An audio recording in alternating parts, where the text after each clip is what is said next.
الحمدللہ ہم اپنی سی کوشش کر رہے ہیں کہ اپنے رب سے آشنا ہو سکیں۔ ایک سوال یہ ہے کہ ایام حسین کے ایام ہیں، کربلا کے ایام ہیں، ان ایام میں کربلا اور حسین کا ذکر چھوڑ کر رب کا ذکر کیوں کیا جا رہا ہے؟ اس لیے اگر کوئی حسین کو پہچانتا ہو جس نے اپنا سب کچھ رب کی راہ میں قربان کر دیا ہے، وہ صرف اس لیے کہ آپ کو رب تک پہنچا سکے۔ حسین باب اللہ ہے۔ حسین کی ساری عظمت اس وجہ سے ہے کہ وہ فانی فی اللہ ہے۔ ہم ابتلا کو سمجھنے کی کوشش کر رہے تھے کہ ہمیں اپنی زندگی میں یہ مشکلات یا آزمائشیں کیوں آتی ہیں۔ جو کربلا سمجھتا ہے، جو حسین کو امام مانتا ہے، میرا نہیں خیال مسلمانوں میں کوئی شخص ایسا ہو جو امام حسین کو امام نہ مانتا ہو۔ کوئی شخص، کوئی اقرار کرتا ہے، کوئی اقرار نہیں کرتا ہے، کوئی امام حسین کہتا ہے، کوئی حضرت حسین کہتا ہے، ہمیں اس سے کوئی لینا دینا نہیں ہے۔ لیکن اگر وہ مسلمان ہے اور جنت میں جانے کا خواہش مند ہے تو حسین کی مرضی کے بغیر کوئی جنت نہیں جا سکتا۔ بھائی سردار کا مطلب کیا ہے؟ ایسی تو کہتے ہیں، سب مانتے ہیں نا، ماننا پڑتا ہے۔ رسول نے اتنا کہا ہے کہ کسی کو بھی یہ راہ فرار دی ہی نہیں ہے کہ حسین جنت کا سردار ہے۔ سردار کا کیا مطلب ہے؟ اس کی اجازت کے بغیر اس کی جاگیر میں کوئی نہیں آ سکتا۔ تو یہ نہیں ہو سکتا کوئی حسین کو نہ مانتا ہو۔ ہاں، حسین کو نہ جانتا ہو وہ سب ہے۔ حسین کی معرفت نہ مجھے ہے، نہ آپ کو ہے، نہ وہ جو حسین سے دور ہیں ان کو ہے۔ جس کو جتنی معرفت ہے وہ اتنا حسین کا دیوانہ ہے۔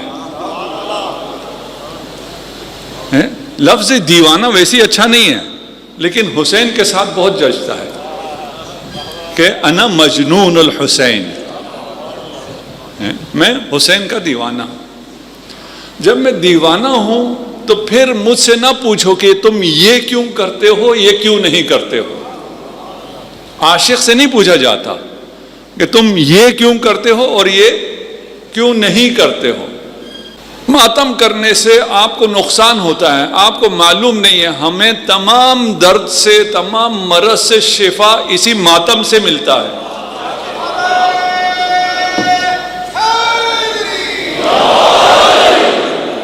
اس کو آپ چیلنج تو نہیں کر سکتے نا۔ ہاں، آپ بھی آزمانے کے لیے میرے ساتھ کھڑے ہو کے ماتم کریں گے، آپ کو درد ہوگا، آپ کو نقصان ہوگا، کیونکہ آپ حسین کے دیوانے نہیں ہیں۔ اگر آپ حسین کے نہیں ہیں تو اسی عمل سے آپ کو نقصان ہوگا، مجھے فائدہ ہوگا۔ یہ ہمارا عقیدہ ہے۔ آپ کسی کے عقیدے پہ تو سوال نہیں اٹھا سکتے۔ اور ہمارا یہ عقیدہ ایسا نہیں ہے کہ ایک دو جنریشن میں یہ عقیدہ چلا ہو۔ ہم تو 1400 سال سے اس عقیدے کے ساتھ جی رہے ہیں۔ ہمیں معلوم ہے راہ حسین میں اگر بدن خرچ کرو تو بھی فائدہ ہے، مال خرچ کرو تو بھی فائدہ ہے۔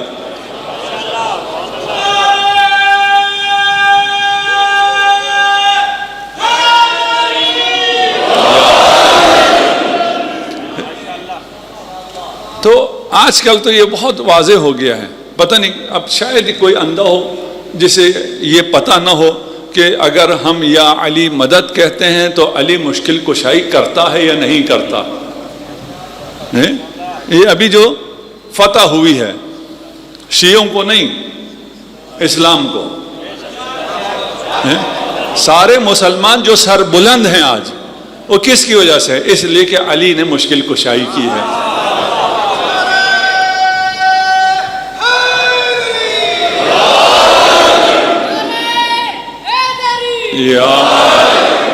اس فتح تک پہنچنے کے لیے آزمائش تھی، سفرنگ تھی، زخمی ہوئے، شہادتیں ہوئی، بالکل ہوئی، بالکل ہوئی۔ اب ایک سوال کل آیا تھا، میں اس کو پوری طرح جواب نہیں دے سکتا، لیکن تھوڑا بہت یہ مقدمہ اسی لیے ہے کہ جب تک ہم اس ایمان پر نہ پہنچیں کہ اگر میں شہادت دیتا ہوں تو نہ مجھے نقصان ہوگا نہ میری قوم کو نقصان ہوگا۔ بھائی ویسی اگر آپ دیکھیں تو جس بھی ملک کا ایک سپاہی بھی کم ہو جائے اس ملک کا نقصان ہوتا ہے، اس لیے یہ طاقتیں کوشش یہ کرتی ہیں کچھ بھی ہو جائے ان کا بندہ نہ جائے۔ لیکن ہمارا ایمان اس پہ ہے کہ اگر میں چلا گیا تو میں تو 100% فائدے میں ہوں، اور میرے جانے کی وجہ سے میرے ان اداروں کو کوئی نقصان بھی نہیں ہوگا بلکہ فائدہ ہوگا۔ اور کیا چاہیے؟ اس سے بہتر اور کیا ہو سکتا ہے کہ میں یہاں رہ کر خون پسینہ ایک کر کے ان اداروں کو جہاں نہیں پہنچا سکتا ہوں وہاں میں خون دے کے آرام سے پہنچا سکتا ہوں، خود بھی جنت میں عیش کروں گا، یہاں آپ لوگ بھی مجھ سے بہتر کسی کو سنیں گے۔ اور کیا چاہیے؟ اس ایمان تک پہنچنے کی بات ہے۔ اس آزمائش میں، اس سینٹریفیوج میں جو آدمی گرفتار ہے، اس ابتلا میں، اس مرض میں، اس جنگ میں جو گرفتار ہے، وہ جو زخم دے رہا ہے، جو جانیں دے رہا ہے، اسے علم تو ہے، جانتا تو ہے، یقین بھی ہے، لیکن ایمان ہے یا نہیں، اس کا فرق پڑتا ہے۔ رسول خدا نے کہا تھا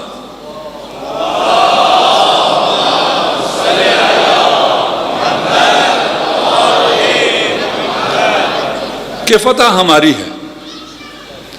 جب آپ کی فتح کا رسول نے کہا تو علم بھی ہو گیا، یقین بھی آ گیا۔ اس کے باوجود اگر کوئی فرار کر رہا ہے اس لیے کہ ایمان نہیں ہے، جسے ایمان ہے وہ فرار نہیں کرے گا۔ یہ سب جانتے ہوئے، یقین ہوتے ہوئے کیوں بھاگ رہا ہے؟ کہتا ہے پتہ تو ہے لیکن اگر کہیں مجھے کوئی تیر لگ گیا تو۔ بھائی اگر آپ کو تیر لگ گیا تو بھی فائدہ، اگر لگنا ہو آپ کے فرار کی وجہ سے نہیں لگے گا، لگے گا، بالکل لگے گا۔ کوئی آپ کا اپنا سپاہی جو دشمن کو مار رہا وہ آ کے آپ کو لگ جائے گا۔ تیر چلاتے آپ ہیں، جا کے نشانے پہ لگنا آپ کا کام نہیں ہے، وہ پھر خدا کی مشیت ہے۔ لگنے کے بعد بھی زخمی کرتا ہے یا نہیں کرتا وہ بھی اللہ کے ہاتھ میں، یہ سب کو معلوم ہے۔ اس کا اس آزمائش کے لیے سب سے پہلے یہ ہے کہ آزمائش سے پہلے ہم نے آزمائش کے لیے تیار رہنا ہے۔ ہمارا مائنڈ سیٹ اگر یہ ہے کہ کوئی مشکل نہیں آنی چاہیے۔ آپ عام فورسز کے لوگ بھی یہاں بیٹھے ہوئے ہیں، کچھ ریٹائر ہیں، کچھ شاید حاضر سروس بھی ہو۔ جب جنگ ہو رہی ہوتی تو آپ کو پتا ہوتا ہے کہ کچھ تو ہونا ہے، زخم تو آنا ہے، اور اگر کوئی چھوٹا موٹا زخم آ جائے تو جیسے ہم یہاں ہائے ہائے کرتے ہیں، ہاسپٹل جاتے ہیں، آپ کو پرواہ نہیں ہوتی، آپ کے تو یہ تو ہونا ہے، میں دشمن کو نہیں چھوڑوں گا۔ تو مومن کو تیار ہونا چاہیے، میں اس بیٹل فیلڈ میں ہوں، میں اس جہاد میں ہوں، مجھے مشکلات آئیں گی تو کیا ہو جائے گا؟ کچھ بھی نہیں، یعنی مزہ آئے گا وہ الگ مسئلہ ہے، مجھے کوئی تکلیف ہوگی بالکل بھی نہیں ہوگی۔ لوگوں کو کیا لگ رہا ہوگا؟ جو دور سے دیکھ رہے ہیں انہیں کیا لگ رہا ہوگا؟ انہیں لگ رہا ہوگا آپ کو بہت تکلیف ہو رہی ہے، لیکن آپ خود کہاں ہوں گے؟ آپ خود بہت مزے میں ہوں گے۔ ایسا ہو سکتا ہے؟ ابھی کل بھی آپ جلوس میں جائیں گے اسلام آباد، پرسوں جلوس میں جائیں گے آپ راول پنڈی میں۔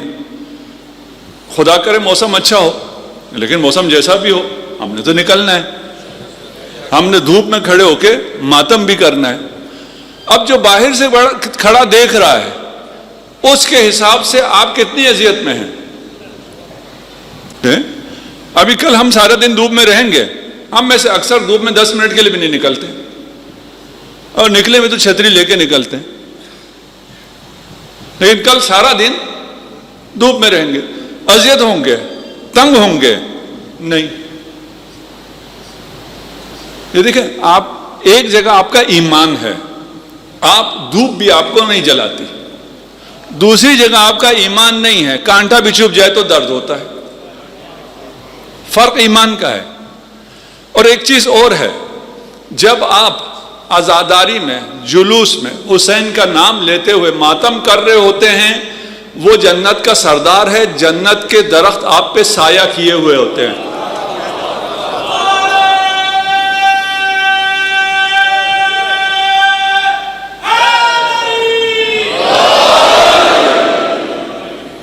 یہ احادیث کا میں جب یا میں حدیث پڑھ رہا ہوتا ہوں یا میں حدیث سے جو مفہوم ہے، بہت سے احادیث ہے، وہ پیش کر رہا ہوتا ہوں۔ میں نے پہلے کہا ہے، اگر میں کوئی بات اپنی طرف سے کروں گا تو وہ جہالت ہے، اگر اس کے پیچھے حدیث یا قرآن نہ ہو تو وہ جہالت ہے، اس کا کوئی فائدہ ہی نہیں، کیونکہ ساری احادیث پیش نہیں کی جا سکتی ہیں۔ کسی کو کوئی مسئلہ ہو، وہ کسی بھی بات کو چیلنج کر سکتا ہے کہ یہ بات آپ نے الگ سے کر دی ہے، اس کی دلیل کیا ہے؟ پس بندگی یہ ہے کہ رب کی طرف سے جو آئے اسے ہم نے خوشی خوشی قبول کرنا ہے۔ اس پہ اب مقامات فرق ہیں، یا صبر کریں گے یا شکر کریں گے۔ یہ جزا فضا کرنے والے مومن نہیں ہیں، آہ و بکا کرنے والے مومن نہیں ہیں۔ یہ کس پہ آہ و بکا، کس پہ جزا فضا؟ اپنے اوپر جو مصیبت آئی ہے اس پر۔ اب احادیث پہ بھی ہیں کہ آپ کو آہ و بکا نہیں کرنی چاہیے، جزا فضا نہیں کرنا چاہیے۔ کس بات پہ؟ اپنے اوپر جو مصیبت آ رہی ہے، کس کے خلاف؟ اللہ کے خلاف۔ اب اس کو استعمال کہاں کرتے ہیں؟ ان احادیث کو جن کے دلوں میں مرض ہے وہ استعمال کہاں کرتے ہیں؟ جہاں آپ یزیدیت کے خلاف آواز اٹھا رہے ہیں وہاں استعمال کرتے ہیں۔ پتہ نہیں بات پہنچی یا نہیں پہنچی؟ جزا فضا نہیں ہو سکتا، آہ و بکا نہیں ہو سکتا، خدا کے خلاف، ظالم کے خلاف حکم ہے، مت چھوڑو ظالم، اس کے خلاف آواز اٹھاؤ۔ اور یہ آواز ہم عزاداری کی شکل میں اٹھاتے ہیں۔ خدا آپ سب کو سلامت رکھے۔ ربوبیت در حقیقت آپ کی روحانی تربیت کا نام ہے، ڈیوائن نرچرنگ ہے آپ کی۔ اگر یہ سمجھ میں آ گیا تو مثال صحیح نہیں ہے، غلط ہے، لیکن تقریب ذہن کے لیے۔ سرجن آپ کو چیرتا پھاڑتا ہے، آپ کیوں پھر اس کے شکر گزار ہوتے ہیں؟ کیونکہ پتہ ہے آپ کو یہ آپ کی بھلائی کے لیے۔ آپ کو کچھ بھی ہو جائے، یہ ہونا آپ کی بھلائی کے لیے ہو سکتا ہے۔ کب؟ جب آپ کو خدا پہ ایمان ہو، جب رب کو مانتے ہوں۔ اگر رب کو نہ مانتے ہوں یہ تو پھر بھی ہوگا، آزمائش ہے، یہ نہیں آپ نہ مانتے ہو تو جان چھوٹ جائے گی۔ ہاں، نہ ماننے کی ایک اور مرتبے پہ جا کے جان چھوٹ جائے گی۔ آپ کافر ہو جائیں جان چھوٹ جائے گی، یہ آپ کے لیے تو نہیں ہے۔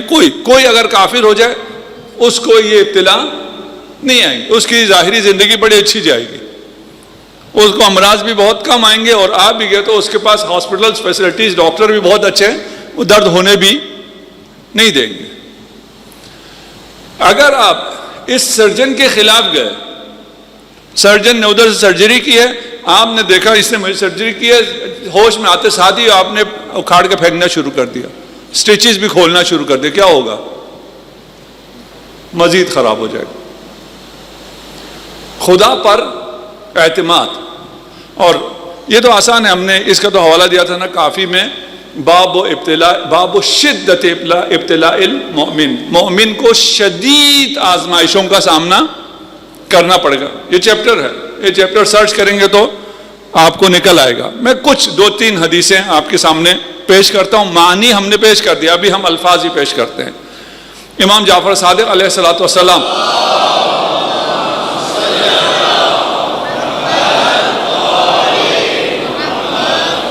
اچھا، مجھے نہیں پتا جو دوست باہر بیٹھے ہیں، مجھے اپنی ماؤں بہنوں کو پتا ہے کہ وہ ہمارے بالکل ساتھ چل رہے ہوتے ہیں، درود کے وقت درود پڑھتے ہیں، نعرے کے وقت نعرے لگاتے ہیں، گریے کے وقت گریا کرتے ہیں، لیکن جو باہر لان میں بیٹھے ہوئے ہیں، گارڈن میں بیٹھے ہوئے ہیں، وہ ہمارے ساتھ درود پڑھتے ہیں نہیں پڑھتے اس کا مجھے علم نہیں ہے۔ آپ لوگ جو باہر کبھی بیٹھے ہوں اور آج اندر آئے ہوں، ابھی میری ریکویسٹ یہ ہے کہ کوئی فرق نہیں، آپ یہاں بیٹھے ہوں یا وہاں بیٹھے ہوں، گارڈن میں ہیں اس کا مطلب یہ نہیں کہ آپ فرش اعضاء پہ نہیں ہیں۔ ابھی آپ میں سے کچھ یہاں کرسی پہ بیٹھے ہیں، وہاں ہم نے تھوڑی کرسیاں زیادہ لگا دی، اس کا مطلب یہ نہیں کہ آپ فرش اعضاء پہ نہیں ہیں۔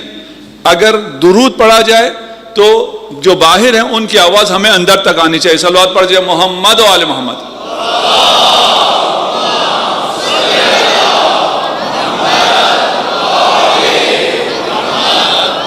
ان اشد الناس بلاء الانبیاء، سب سے زیادہ کس پہ بلا آتی ہے؟ انبیاء پہ۔ ثم الذین یلونہم، اس کے بعد جن کا درجہ ان میں سے کمتر ہے۔ پس انبیاء میں فضلناہم بعضهم علی بعض، ہم نے بعض انبیاء کو بعض پر فضیلت دی ہے۔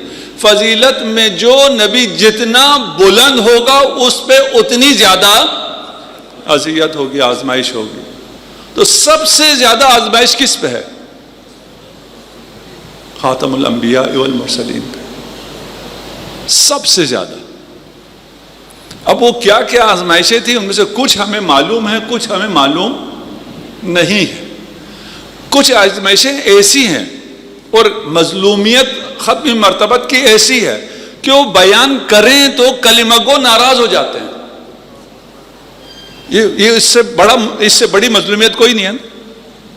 یعنی امام حسین پہ جو ظلم ہوا ہے وہ بیان کریں تو کوئی کلمہ گو ناراض ہوتا نہیں ہوتا، اس لیے یہاں آسان ہے، حسینی ہیں یا یزیدی ہیں، یزیدی بھی ہیں لیکن یہ آسان ہے۔ لیکن اوپر پہنچ کے جو لوگ حضرت کے خلاف گئے ہیں وہاں اگر آپ اس ظلم کو بیان کریں تو لوگ ناراض ہو جاتے ہیں، یہ مظلومیت ہے۔ یہ بھی میں نے صرف اشارہ دیا۔ اس کے علاوہ جو زخم جناب سیدہ کو آئے ہیں وہ جناب رسول خدا کے بدن پہ لگے ہیں۔ فاطمہ تو بضعۃ منی، یہ الگ ہے، جو ہمیں پتہ ہے وہ الگ ہے، وہ یہ جو حقیقتیں ہیں وہ الگ ہے۔ جو ضرب امیر المؤمنین کے فرق پہ آئی ہے وہ رسول خدا کو لگی ہے۔ انت منی و انا منک، نفس رسول ہے۔ جتنے زخم امام حسین علیہ السلام پہ آئے ہیں وہ سب رسول خدا پہ آئے ہیں۔ حسین منی و انا من حسین۔ اگر مجھے یاد رہا تو میں یہ مصائب میں بھی اس کا ایک حصہ بیان کروں گا اگر یاد رہا تو، وہاں ابھی نہیں بیان کرنا چاہ رہا میں، نہیں تو اس پہ بہت گریا ہے۔ سب سے زیادہ ظلم رسول خدا پر ہوا ہے۔ کیوں؟ اس لیے کہ وہ سب سے بڑھ کر، جو سب سے بڑھ کر ہوگا اس پر مصیبتیں بھی سب سے زیادہ آئیں گی۔ اب اس کی کیپیسٹی اتنی بڑی ہے کہ وہ ان تمام مصائب کو برداشت کر رہا ہے، لوگوں کو پتہ نہیں چل رہا۔ دیکھیں امام حسین پہ جتنے مصائب آ رہے تھے، امام حسین کا چہرہ عصر عاشور اتنا دمکتا جا رہا تھا۔ یہ مصائب کے وہ پہلو ہیں جو ہماری سمجھ سے بالاتر ہیں، اس لیے بیان نہیں ہوتے، یہ سمجھ سے بالاتر۔ ان اشد الناس بلاء الانبیاء، سب سے زیادہ انبیاء پہ۔ پھر ہمیں گلہ کرنے کا کیا حق ہے کہ مجھ پہ یہ فلاں مصیبت کیوں آئی، خدا کو میں ہی ملا تھا۔ اس قسم کی گفتگو سے آپ کی مصیبت میں اضافہ ہو جائے گا، یہاں بھی مصیبت وہاں بھی مصیبت۔ ثم الامثل فالامثل، اس کے بعد جتنے اچھے ہوتے جائیں اس کیٹیگری سے، انبیاء کی کیٹیگری سے جتنے نیچے آتے جائیں گے اتنے مصائب میں اضافہ ہوتا جائے گا۔ اگلی حدیث، النبیون ثم الامثل فالامثل ويبتلى المؤمن بعد على قدر ایمانهم جتنا آپ کا ایمان قوی ہوگا اتنے آپ پہ آزمائشیں کڑی آ جائیں گی۔ اب آپ کی مرضی ہے، ابتلا نہیں چاہیے، ایمان کم کر دیں، جان چھوٹ جائے گی۔ یار اگر ایمان کم کریں تو مصیبت ابتلا بھی کم ہو جائے گی۔ یہ کرنا چاہیے، سودا ہونا چاہیے۔ کیوں؟ جان چھوٹ رہی ہے نا، آسان زندگی گزر رہی ہے، زندگی تو ابھی آنی ہے۔ الذی خلق الموت والحیات، ابھی تو تم جی نہیں رہے ہو، پہلے تمہارے لیے موت خلق ہوگی، اس کے بعد حیات، اسے تم حیات کہتے ہو، یہ تو چند دنوں کا کھیل ہے، یہ حیات نہیں ہے، یہ موت کا مقدمہ ہے، اس کے بعد جو حیات ہے وہاں کی آسانی۔ خدا نے ہمیں یہاں آسانی کے لیے پیدا کیا ہی نہیں ہے۔ دیکھیں کتنا غلط تصور رہتے ہیں، ہم یہاں آسانی تلاش کر رہے ہوتے ہیں، خدا نے یہ آسانی کے لیے ہمیں پیدا ہی نہیں کیا۔ آسانی کے لیے کہاں ہے؟ جنت۔ بھئی پہنچ جاؤ گے آسانی کے لیے، آسانی کی جگہ کو بھول جاتے ہیں، مشقت کی جگہ پر آسانی تلاش کرتے ہیں۔ فمن صح ایمانہ وحسن عملہ اشتد بلاؤ، عمل جتنا اچھا کرتے جاؤ، ایمان جتنا بڑھاتے چلے جاؤ گے، بلا میں اتنا اضافہ ہوتا چلا جائے گا۔ دوسرے تیسرے دن کوئی جوان آیا تھا، اس نے کہا تھا مجھے سمجھ میں آ گیا جو میری مشکلات ہیں اس کی کیا وجہ ہے، مجھے یاد نہیں ہو کیا ہم نے کوئی بات کی تھی، اس سے اس کو ٹریگر ہو گیا تھا کہ بھئی یہ دیکھو میں فلاں غلطیاں کر رہا تھا، اس لیے میں جو کچھ کر رہا ہوں وہ صحیح نہیں ہو رہا، اس میں مشکل آتی جا رہی ہے۔ نہیں بھائی، تم جتنا اچھا کرو گے، اب کچھ کے دلوں میں مشکل آ رہی ہے نا، جو مشکلات زندگی میں ہیں، اور ابھی آئے یہاں ہیں کہ مولا کے توسل سے وہ مشکلات حل ہو جائیں، اب یہ کہہ رہے ہیں کہ یہ مشکلات میں اضافہ ہو جائے گا۔ مشکلات حل ہو جائیں گی، وہ مشکل آپ کے لیے مشکل رہے گی ہی نہیں۔ یہ دیکھیں، آپ کو کوئی درد ہو رہا ہو، یہ کوئی مشکل نہیں ہے، اس درد کی وجہ سے جو آپ کو اذیت ہو رہی ہے وہ مشکل ہے، اسی لیے آپ کو جب پین کلر دیتے ہیں آپ خوش ہو جاتے ہیں۔ تو یہ سب پین کلر ہے، آپ کو پین ہوگا، وہ پین آپ کا کچھ بگاڑ نہیں سکے گی، کچھ بھی نہیں بگاڑ سکے گی۔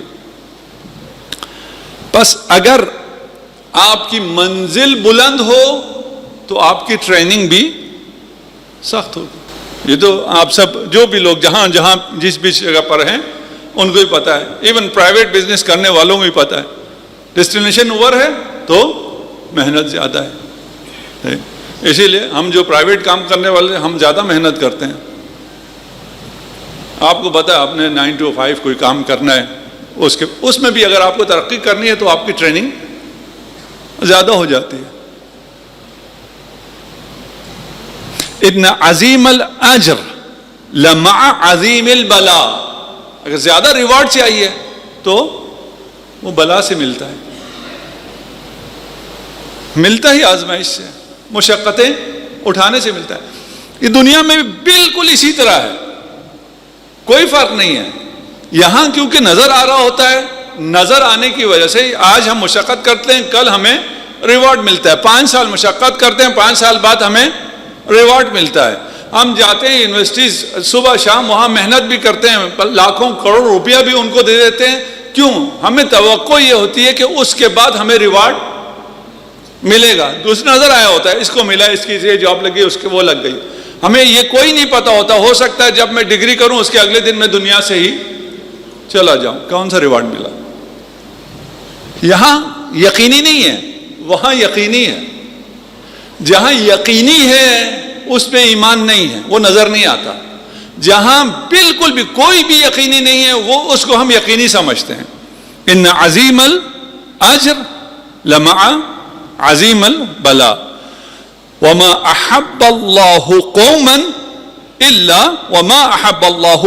الا ابتلاہم۔ اللہ جب کسی قوم سے محبت کرتا ہے تو انہیں مبتلا کر دیتا ہے.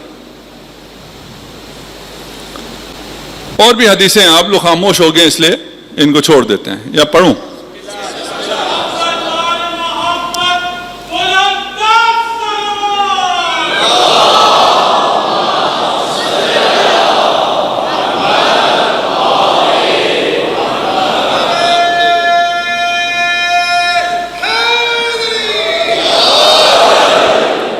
المؤمن لا یمضی علیہ 40 لیلہ، 40 راتیں نہیں گزرتی، الا عرض لہ امر یحزنہ، 40 دنوں میں کچھ نہ کچھ ہونا ہی ہونا ہے، کوئی نہ کوئی غم آنا ہی آنا ہے. اگر آپ مینٹلی تیار ہوں کچھ بھی نہیں ہوتا، اگر نہ ہو تو پریشانی ہونی چاہیے. ایک شخص آیا امام کے پاس اور اس نے کہا کہ امام ایک عرصہ ہو گیا ہے، مجھے کوئی کہیں پریشانی نہیں آ رہی، بزنس کر رہا ہوں بہت اچھا ہو رہا ہے، بیوی بھی بہت اچھی، اولاد ہوئے وہ بھی بہت اچھے، ہمسایہ ملا وہ بھی بہت اچھا. دوسری روایت میں ہے کہ اگر آپ کوئی پرائیویٹ آئلینڈ خرید لیں، کوئی پرائیویٹ جزیرہ خرید کے اکیلے بھی وہاں جا کے بسیں، اللہ کسی نہ کسی کو وہاں بھیج دے گا آپ کو اذیت کرنے کے لیے. یہ نہیں ہو سکتا کوئی نہ ہو. اور اگر کسی کو بھیجا جو آپ کو اذیت کرے تو یہ کس چیز کی نشانی ہے؟ آپ مومن ہیں. اپنے اطراف میں تلاش کریں کہ میرے مومن ہونے کی نشانی کہاں ہے. بجائے اس کے اس سے تنگ ہو، یہ میرے مومن ہونے کی نشانی ہے. 40 دنوں میں ہونا ہی ہونا ہے. اب اس سے آپ بہت تنگ ہو جائیں اور اگلے 40 دن کے لیے موڈ خراب رکھیں یا اس کو ہنسی میں ٹال دیں. صلوات پڑھیے محمد و آل محمد.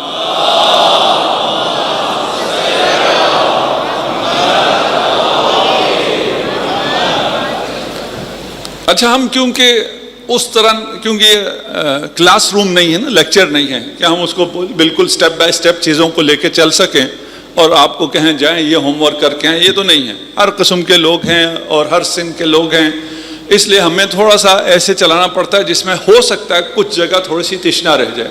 ہم نے کہا کہ بھائی کچھ بھی کر لو، آپ کچھ بھی نہیں کرتے. ما رمیت اذ رمیت ولکن اللہ رمی، آپ نے نہیں مارا، جو آپ نے مارا ہے وہ آپ نے نہیں مارا. یہ رسول سے کہہ رہے ہیں جو آپ نے مارا. اصحاب سے کیا کہہ رہے ہیں؟ تم نے قتل کیا ہی نہیں، ما قتلتم، تم نے کیا کیا، ولکن اللہ قتلہم، اللہ نے مارا ہے. دیکھیں، جب بدر کے ان صحابہ سے کہہ رہے ہیں تم نے کچھ بھی نہیں کیا، تو ہم اور آپ کیا ہیں؟ ہم کہیں جی آزاداری چلتی ہی میری وجہ سے، اگر میں نہ ہوتا تو حسین کا یہ ذکر نہ ہو رہا ہوتا. خاک پر سر، ہماری وجہ سے کچھ بھی نہیں ہو رہا ہوتا. دنیا میں جو اسباب ہیں ان کے ذریعے بھی کچھ بھی نہیں ہو رہا ہوتا، لیکن ہونا اسباب کے ذریعے ہے. اب اللہ ان یجری الاشیاء الا اسبابها، یہ اسباب کی دنیا بنائی ہے. آپ کو عزت چاہیے، آپ کو پیسہ کمانا ہے، آپ کو تعلیم حاصل کرنی ہے، آپ کو اقتصاد میں مضبوط ہونا ہے، اسباب کے بغیر نہیں ہوگا. یہ خدا کا قانون ہے. اچھا، اگر اسباب کے بغیر نہیں ہوگا تو پھر ہم میں اور اس میں کیا فرق ہو گیا؟ مجھ میں اور کافر میں کیا فرق ہو گیا اگر صرف اسباب ہیں؟ مومن میں اور کافر میں، اور مومن جو ایمان والا ہے اس کی بات کر، باقی اس کے مقابلے میں کافر نہیں ہے، اس کے مقابلے میں عام مسلمان ہے. عام مسلمان بھی جس کو سارا بھروسہ ظاہری اسباب پر ہو. جو عام آدمی ہے وہ ظاہری اسباب کو دیکھتا ہے اور اس کی نظر وہیں تک ہوتی ہے. جو مومن ہوتا ہے اسے اسباب کے پیچھے خدا کی قدرت نظر آ رہی ہوتی ہے. بہت بڑا فرق ہے. ہوگا انہی چیزوں کے ذریعے، لیکن یہ چیزیں خود سے مستقلاً سب کچھ نہیں ہیں، آگ جلانے کے لیے ہے، اور آج تک سب کو آگ نے جلایا ہے، لیکن اگر خدا نہ چاہے تو نہیں جلائے گا۔ جسے اس بات پر ایمان ہو اسے منجنیق پر بٹھا کے آگ کی طرف روانہ بھی کر دیا گیا ہے۔ راستے میں پتہ نہیں کتنے سیکنڈ تھے نا، آپ اگر کسی کو سپیڈ سے پھینک دیں تو چند سیکنڈ کا ہی ہوتا ہے، کتنے سیکنڈ کا ہی مسئلہ تھا۔ وہاں آیا جبرائیل، اس کو بہت تیز تیز بولنا پڑا ہوگا 3x پہ لگا کے، ٹائم کم تھا۔ کوئی حاجت ہے؟ کیا کہا ہے، لیکن تجھ سے نہیں۔ پھر کس سے؟ میرا رب ہے۔ بھائی اگر رب ہے تو رب نے جبرائیل کے ذریعے ہی کوئی مدد کرنی ہوگی، نہیں کوئی ضروری نہیں ہے، اس کی مرضی ہے، وہ جو مرضی راستہ اختیار کرے۔ اگر اس نے جبرائیل کو مدد کے لیے بھیجا ہوتا تو جبرائیل پوچھتا نہ، جو حکم ہوتا ہے جبرائیل کو وہی کرتا ہے۔ جبرائیل نے بھی نہیں کہا اب تو ٹائم نہیں رہا، رب نے کچھ کرنا ہوتا تو کر دیا ہوتا، آپ تو یہ بس اگلے سیکنڈ میں ہم لینڈ کر رہے ہیں اس میں آگ میں۔ فکر تھی ابراہیم کو؟ نہیں۔ کیوں فکر نہیں تھی؟ ایمان تھا۔ آیا یہ ایمان تھا کہ نہیں جلوں گا، اس کا مجھے پتہ نہیں ہے، یہ روایت میں بھی نہیں ہے، میں صرف ایک اپنا وہ پیش کر رہا ہوں۔ میرا خیال یہ ہے کہ ابراہیم کو یہ یقین نہیں تھا کہ میں جلوں گا یا نہیں جلوں گا، لیکن یہ یقین تھا کہ جو خدا کی مشیت ہے وہی ہوگا۔ اسماعیل کو جب ذبح کر رہے تھے انہیں پتا تھا وہ ذبح نہیں ہوں گے؟ نہیں، پتا نہیں تھا، نہیں تو آنکھوں پہ پٹی نہ باندھتے۔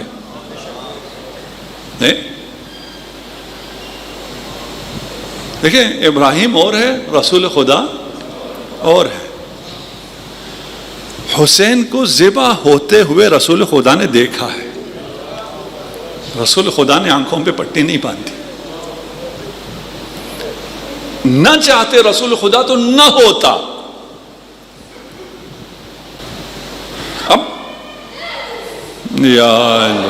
اب اس میں اصل مسئلہ کیا ہے کہ رسول کو کون کتنا جانتا ہے،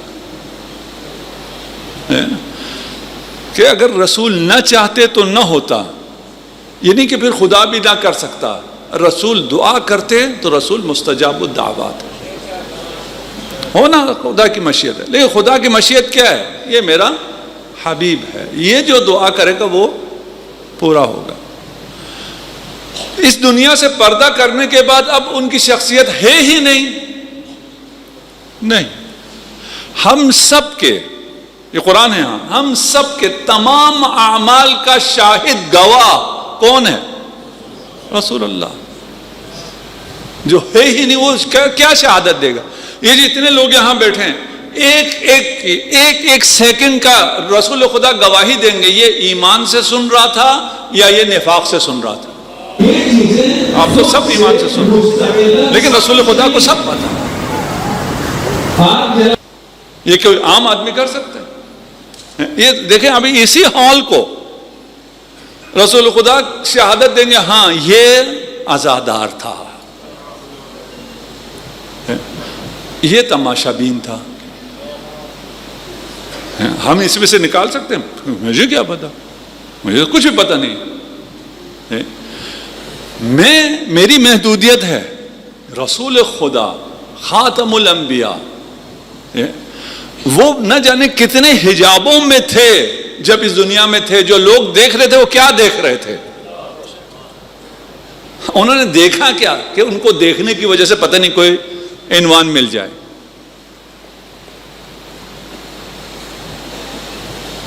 صلوات پڑھ دے محمد و آل محمد۔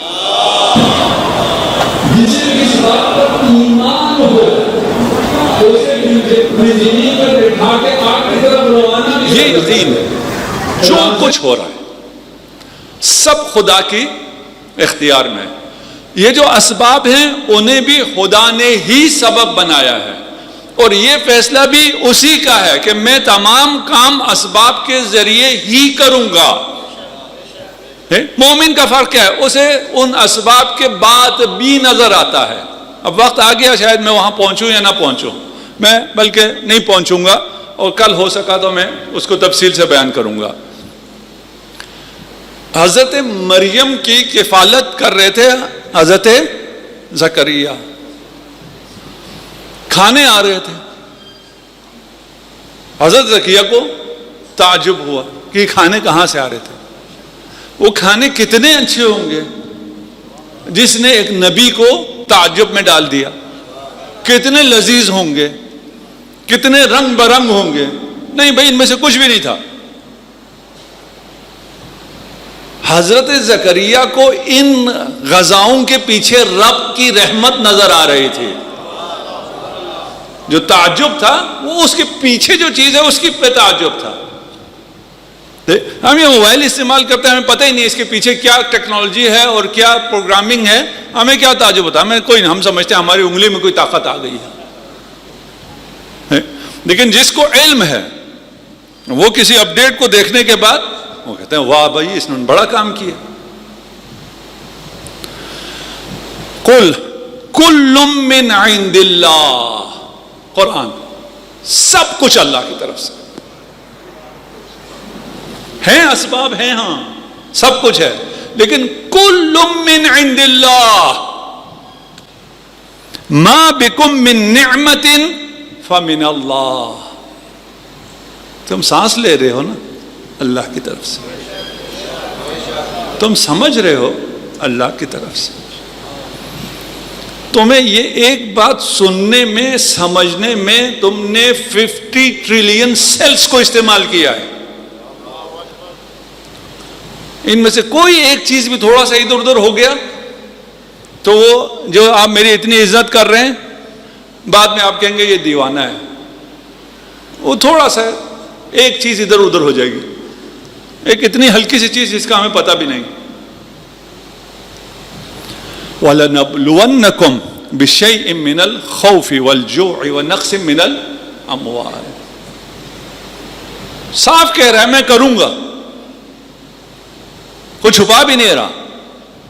وہ یہ نہیں کہہ رہا میں رحمان اور رحیم ہوں، میں آپ کو اب نہیں آزماؤں گا، آپ کو کوئی خوف نہیں ہوگا، آپ کو کبھی بھوک نہیں لگے گی، آپ کو نقص ثمرات، آپ نے جو کچھ کمایا اور سب کچھ پروفٹ ہو گیا، اب اس میں نقصان نہیں ہوگا، اللہ اللہ کرو کچھ بھی نہیں ہوگا۔ نہیں، میں کروں گا، میں خود کروں۔ تم جاؤ دنیا میں مصروف ہو جاؤ، محنت کرو، سب کچھ کرو، اور حکم بھی ہے ہاں محنت کرو۔ سست انسان کو نہ خدا پسند کرتا ہے نہ رسول خدا۔ سست مومن ہو سکتا ہی نہیں، فقیر بھی نہیں ہو سکتا مومن۔ فقیر پیدا ہو سکتا ہے، فقیر رہ نہیں سکتا۔ سائل تو ہو سکتا ہی نہیں ہے۔ امام زین العابدین علیہ الصلوۃ والسلام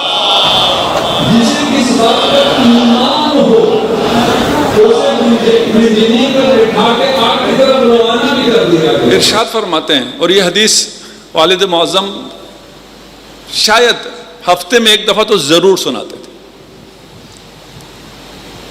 کہ اگر لوگوں کو پتہ چل جائے کہ مانگنے میں کیا ہے، کتنی خفت ہے، تو اس دنیا کا کوئی شخص کسی شخص سے سوال نہ کرتا۔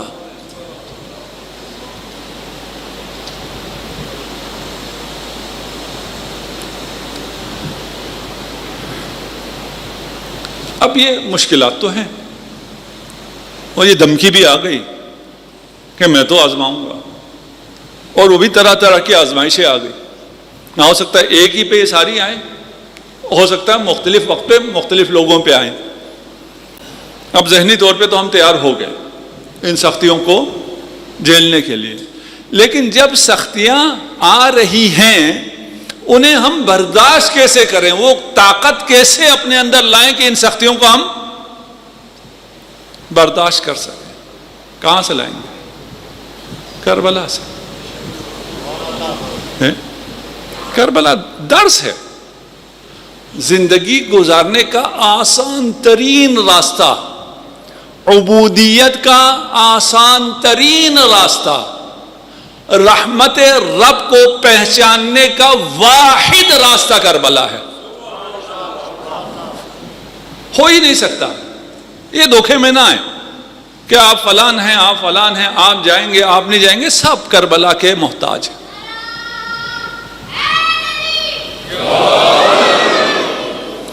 آسان کیسے ہوگا؟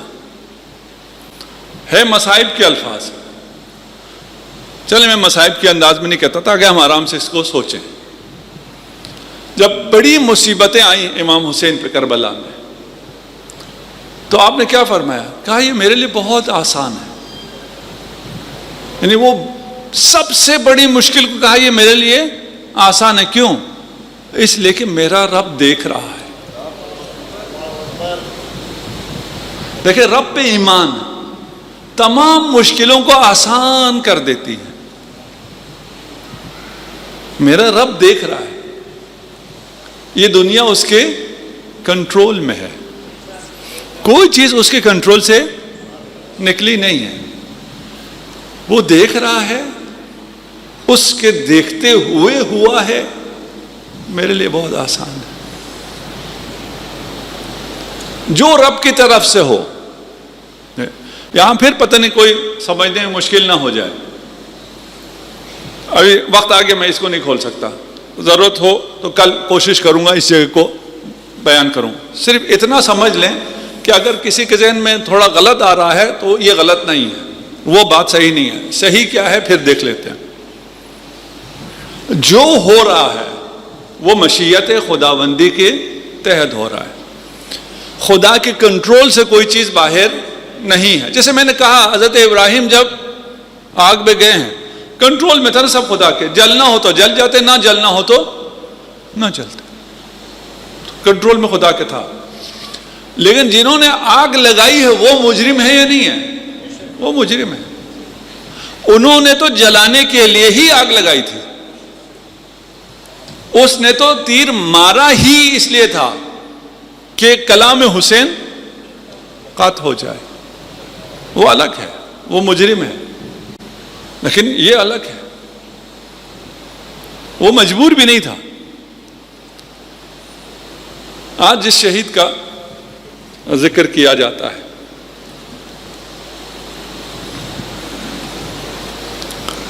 اس شہید کی خصوصیت ہی یہی ہے کہ وہ اپنے رب کو پہچانتا تھا، اور جو رب کا نمائندہ تھا زمین پر اسے بھی پہچانتا تھا۔ ان لعمی العباس منزلۃ، میرے چچا عباس کی جو جنت میں مقام ہے وہ ایسا ہے جسے دیکھ کر سب رشک کریں گے۔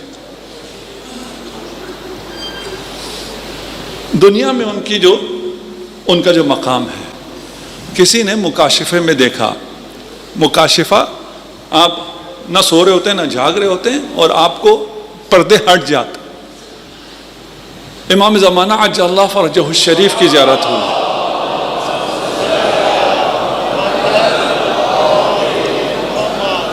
دیکھا امام خطوط پڑھ رہے ہیں، اس پر دستخط فرما رہے ہیں، آرڈر دے رہے ہیں۔ کچھ خطوط آتے تھے، ان کو کھولتے ساتھ ہی ان کا بوسہ لیتے تھے، ان خطوط کو چومتے تھے۔ اس عالم نے پوچھا امام سے، امام یہ خط کون سے ہیں جن کا آپ بوسہ لیتے ہیں؟ امام نے فرمایا یہ وہ خط ہیں جو لوگوں نے عباس کی ذریح میں ڈالا ہے۔ عباس اس مقام پر کیوں ہے؟ عباس نے ایسا کیا کیا ہے؟ صرف ایک چیز، اپنے وقت کے امام کی اطاعت۔ جو کہا، جب کہا، عباس نے مان لیا۔ یہاں خیمے لگانے ہیں تو لگانے ہیں۔ سب سے بڑی شجاعت کیا ہے؟ مدینہ سے شروع. امام حسن کو جب دفن نہیں ہونے دیا، عباس نے قبضے شمشیر پہ ہاتھ رکھا. حسین نے فرمایا ان لہذا السیف لیوم آخر، یہ طاقت، یہ تلوار، یہ زور و بازو کسی اور دن کے لیے ہے. یہ اور دن عاشور کا دن آ گیا، لیکن وہ دن نہیں آیا. عباس کو اجازت نہیں ملی. میرے لیے سوال تھا، اس حدیث کو میں نے پڑھ رکھا تھا اور یہاں یہ مصائب ہم پڑھتے بھی تھے. نہیں، مجھے سوال تھا کہ امام نے جب کہا کہ یہ کسی اور دن کے لیے ہے، وہ دن عاشورہ کا ہی ہوگا. اس دن بھی عباس کو تلوار اٹھانے کی اجازت نہیں مل رہی. پھر وہ دن کون سا ہے؟ بعد میں روایت اس کے بعد میں نے پڑھی کہ جب امام زمانہ ظہور فرمائیں گے تو عباس بھی تشریف لائیں گے. وہ دن ہے عباس کے تلوار کا.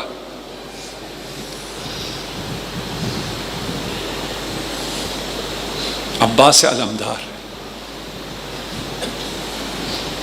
لیکن میں جب بھی کربلا جاتا ہوں، خدا نے توفیق دی ہے پہنچ جاتا ہوں. میں جب عباس کی بارگاہ میں جاتا ہوں تو ان سے معذرت خواہی کرتا ہوں. میں کہتا ہوں عباس، آپ کے مصائب بہت زیادہ ہیں، آپ کے چاہنے والے مومنین بھی بہت زیادہ ہیں.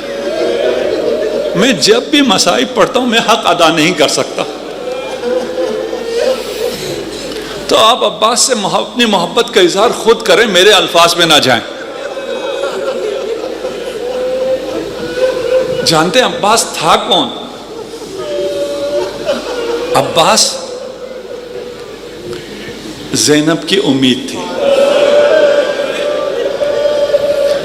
جب تک عباس رہے بیویوں کو کوئی خوف نہیں تھا، اور سب کو یقین تھا کہ عباس ہماری حفاظت کریں گے.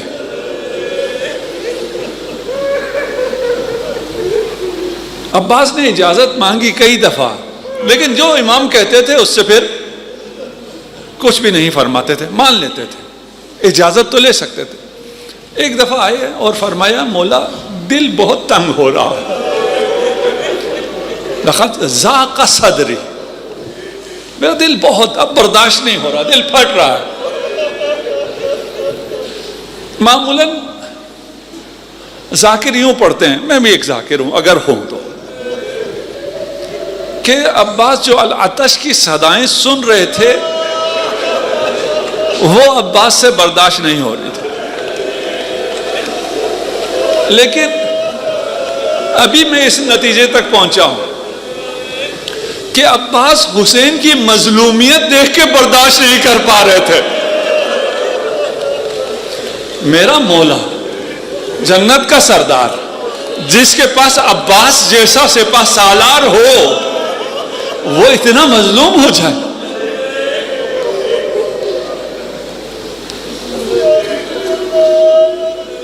حسین نے فرمایا عباس تو میرے لشکر کا علم بردار ہے، تو نہ رہے گا تو میرا لشکر نہیں رہے گا. مقتل میں یہ لفظ بھی آتے ہیں کہ عباس نے دائیں دیکھا بائیں دیکھا، فرمایا اب وہ لشکر ہی کہاں رہا.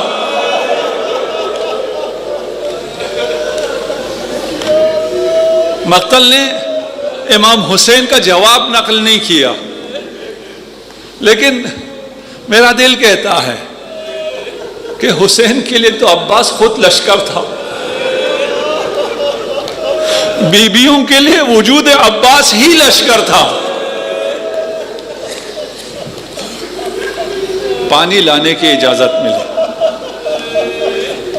عباس کو جنگ کی اجازت نہیں ہے. عباس فرات کی طرف جاتے ہیں. 4000 لوگ جس پانی کی حفاظت پر تھے، اور ایک اکیلا عباس وہ بھی ہاتھ میں مشکیزہ لیے ہوئے. میں نے مقتل میں تلاش کیا کہ عباس کو فرات تک پہنچنے میں کوئی دقت ہوئی، کوئی بڑی جنگ لڑنی پڑی، کہیں نہیں لکھا. دیکھیں اگر کوئی چیز آسان ہو تو اس کو شرح نہیں کیا کرتے. یہ تو آسانی سے وہاں پہنچ گیا تو یہ لکھتے ہیں عباس فرات میں پہنچ گئے.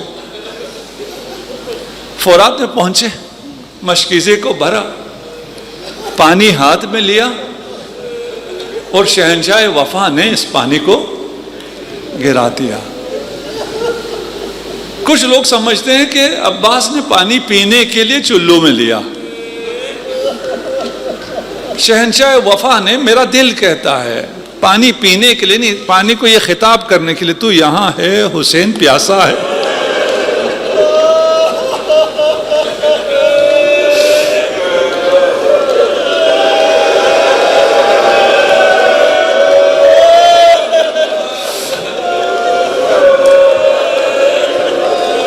پانی کی کمی نہیں تھی، پانی بہہ رہا تھا، پرند چرند سب پانی پی رہے تھے، لیکن حسین پیاسا تھا، حسین کے بچے پیاسے تھے. اجرکم علی اللہ. رونے میں بخل نہ کیجیے گا، کوئی فرق نہیں پڑتا آپ آگے بیٹھیں یا پیچھے بیٹھیں یا باہر بیٹھیں. یہ جو آپ کا گریہ ہے روایت میں ہے، یہ جناب سیدہ تک پہنچتا ہے.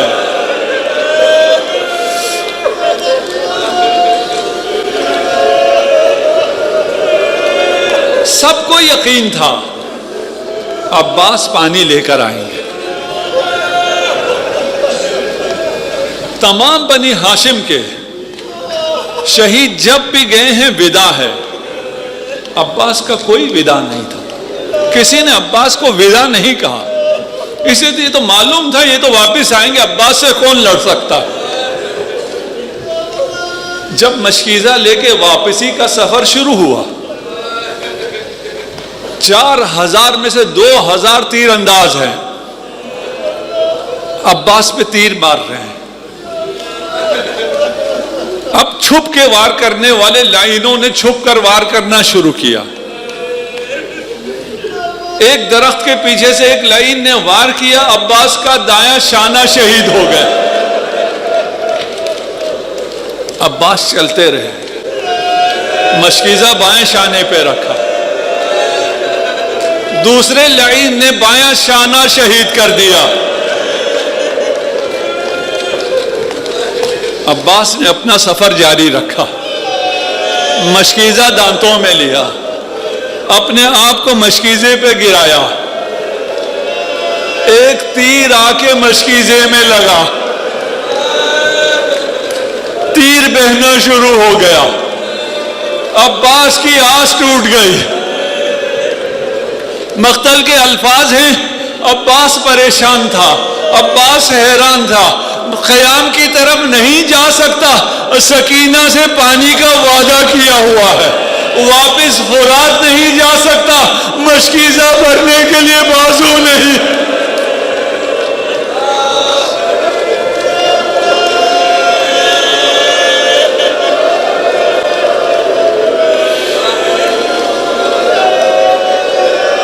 اب جب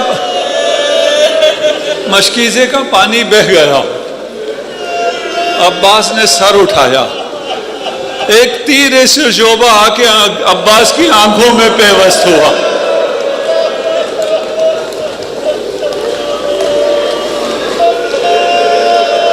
جس غازی کے 2 ہاتھ نہ ہو، تیر کو اپنے گھٹنوں میں پھنسایا، سر کو جھٹکا دے کے تیر کو نکالا، سر پہ جو امامہ تھا وہ گرا. شیر خدا کا شیر جیسا بیٹا جس کے سامنے کوئی نہیں آتا تھا، اب جب بازو نہیں ہے، سر بھی نمایاں ہو گیا ہے، ایک لائن آگے بڑھا، عمود خیمہ لے کر آگے بڑھا. مجھے نہیں پتا بچوں کو عمود خیمہ سمجھ میں آتا ہے یا نہیں آتا؟ خیمے کے سینٹر میں یا لکڑی لگی ہوتی تھی یا لوہے کی راڈ لگی ہوتی تھی. آج کل تو پائپ بن گئے ہیں. اس وقت پائپ نہیں تھا، سالڈ راڈ ہوا کرتا تھا. اس لائن نے وہ راڈ بلند کیا، عباس کے سر کا نشانہ لیا، اس زور سے عباس کے سر پر لگا، عباس کا سر سینے میں پیوست ہو گیا.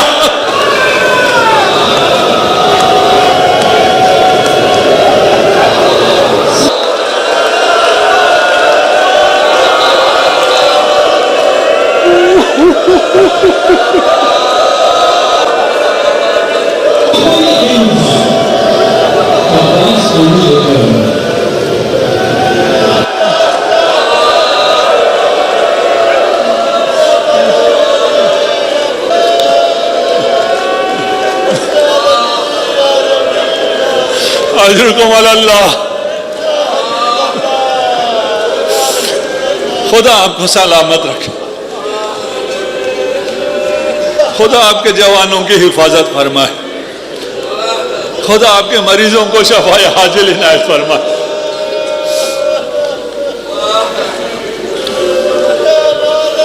ابھی میں نے مصاحب کے اگلے مرحلے بیان نہیں کیے، آپ آگے سن نہیں سک رہے. جب مصائب کی یہ منزل آئی، جناب سیدہ نے جنان کو چھوڑا. جناب سیدہ نے عالم مکاشفے میں فرمایا تھا، جو میرے بیٹے کے ان مصائب کو بیان نہیں کرتا میں اس ذاکر سے راضی نہیں. میرا خیال ہے جو ان مصائب کو سن کے گریہ نہ کرتا ہو، جناب سیدہ اس سے راضی نہیں ہوتی. عمود آہنین اتنا سنگین تھا، عباس اب گھوڑے پہ سنبھل نہ سکے. عباس زمین پہ آ رہے ہیں. جس کے ہاتھ نہ ہو، جس کے بدن پہ تیر ہو، وہ کیسے زمین پہ آئے گا؟ جناب سیدہ نے آواز دی، میرے بیٹے عباس، اپنے بھائی کو مدد کے لیے پکارو. یہ پہلی دفعہ ہے عباس نے حسین کو بھائی کہہ کے پکارا. یا اخی آدری کا خواہ.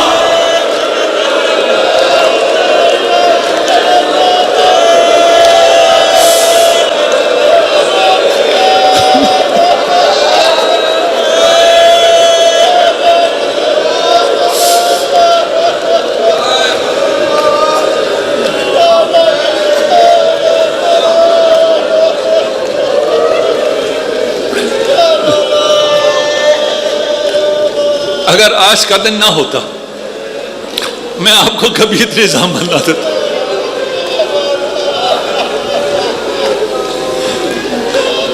میں نے آپ سے پہلے عرض کیا ہے، میں ہمیشہ عباس کی بارگاہ میں شرمندہ رہتا ہوں.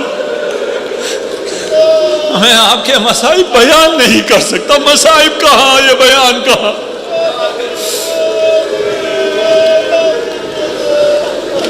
جب عباس زمین پہ آ گئے، اب وہ کینہ تھا علی سے جن کو، وہ آگے آنا شروع ہوئے. وہی ہوا جو مدینہ میں ہوا. مدینہ میں جب سیدہ زمین پہ گری، جو شخص آتا تھا، جو ہاتھ میں ہوتا تھا، جناب سیدہ کو مارتا تھا. یہاں عباس زمین پر ہے، جو آ رہا ہے سنبھالنا میں.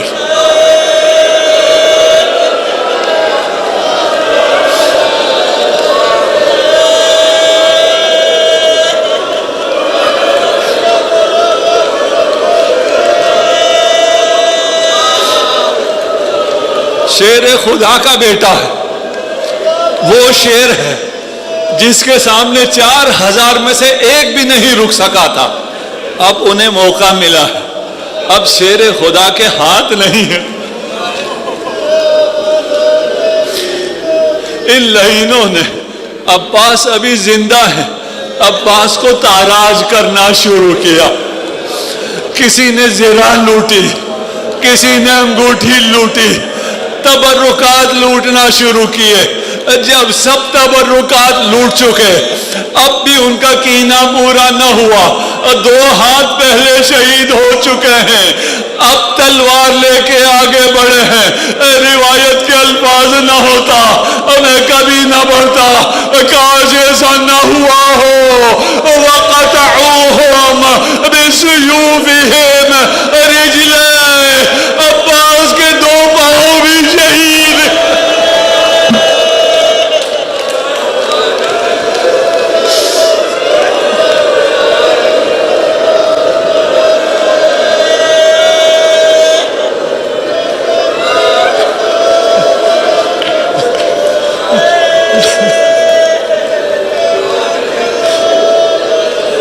اجرکم علی اللہ.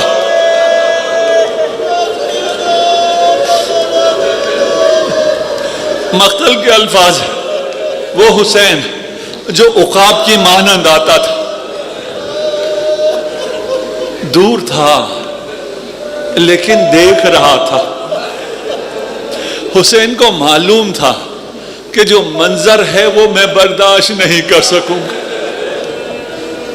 جب نزدیک آئے، حسین نے ایک جملہ کہا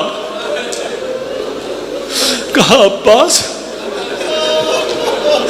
میں تیرا یہ بکھرا بدن دیکھ نہیں سکتا.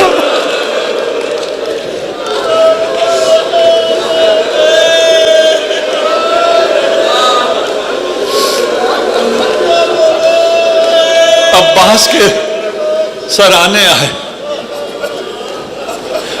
دیکھیں ہم لوگ پڑھتے ہیں، عباس کا سر اپنے دامن میں رکھا، وہ سر جو سینے میں پیوست ہو اسے دامن پہ رکھنے کے لیے سینہ دامن میں رکھنا پڑا. عباس نے جھٹک کر زمین کربلا پہ رکھ دیا. کہا مولا یہ کیسے ہو سکتا ہے؟ وقت آخر غلام کا سر آپ کے دامن پہ ہو لیکن آپ کا سر زمین کربلا پہ ہو. میں عرض کروں گا غیرت کے امام عباس، اچھا ہوا آپ نہیں ہیں. آپ نے سنا تھا زمین پر امام کا سر ہوگا لیکن ایسا نہیں ہوا.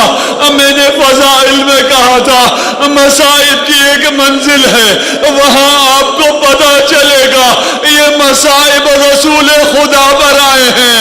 لعین آگے بڑھتے تھے، حسین کا سر تن سے جدا کرے واپس آ جاتے تھے. کئی لوگ آگے بڑھے، سب واپس آ گئے. شمر نے پوچھا سر تن سے جدا کیوں نہیں کرتے؟ انہوں نے کہا ہم آگے تو بڑھتے ہیں لیکن حسین کی آنکھوں میں ہمیں رسول اللہ کی آنکھیں نظر آتی ہے. رسول اللہ ہم سے کہتے ہیں تم میرا سر تن سے کیوں جدا کرتے ہو؟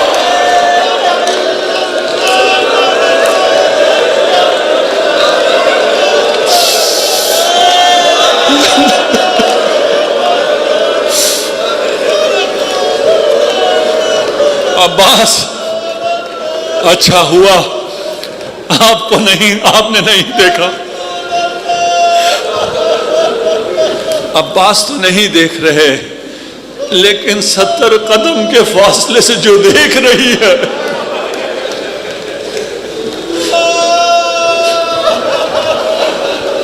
حسین کی دعا نے زینب کے سینے میں پتہ نہیں کیا طاقت ایجاد کر دی تھی.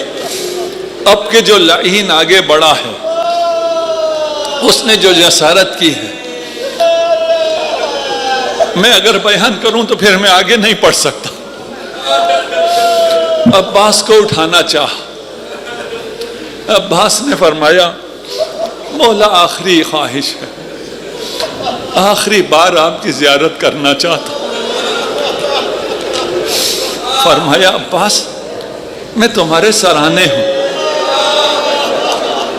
فرمایا مولا ایک آنکھ میں تیر ہے، ایک آنکھ میں خون ہے، اگر خون صاف کر دے میں آخری بار آپ کی زیارت کر لوں۔ عباس کی آخری وصیت، آخری خواہش پوری ہوئی۔ مولا نے اٹھانا چاہا، عباس نے فرمایا مجھے خیمے تک لے کے نہ جائیے گا۔ ظاہراً عباس نے فرمایا میں سکینہ سے وعدہ کر کے آیا تھا، لیکن عباس جانتے تھے حسین سے یہ لاشا اٹھے گا نہیں، اہل حرم اس لاشے کو دیکھ کے برداشت نہیں کر سکیں گے۔ عباس کو رہنے دیا، علم کو اٹھایا، اٹھنا چاہا، حسین اٹھ نہیں پا رہے، اپنے گھٹنے پہ ہاتھ رکھا، اٹھ نہیں پا رہے، عباس کے علم کا سہارا لیا، اٹھ کر فرمایا الآن انکسر ظہری، عباس تمہارے جانے سے حسین کی کمر ٹوٹ گئی۔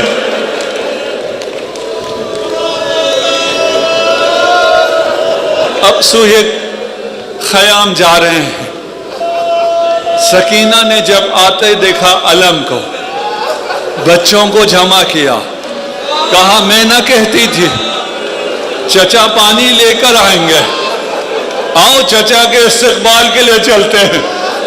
پیاس کا دور ختم ہوا، بچے استقبال کے لیے بڑھے، علم نزدیک آتا گیا، اور جب دیکھا علم ہے، علمدار نہیں ہے، سکینہ پکاری امامہ پانی نہیں چاہیے، علمدار۔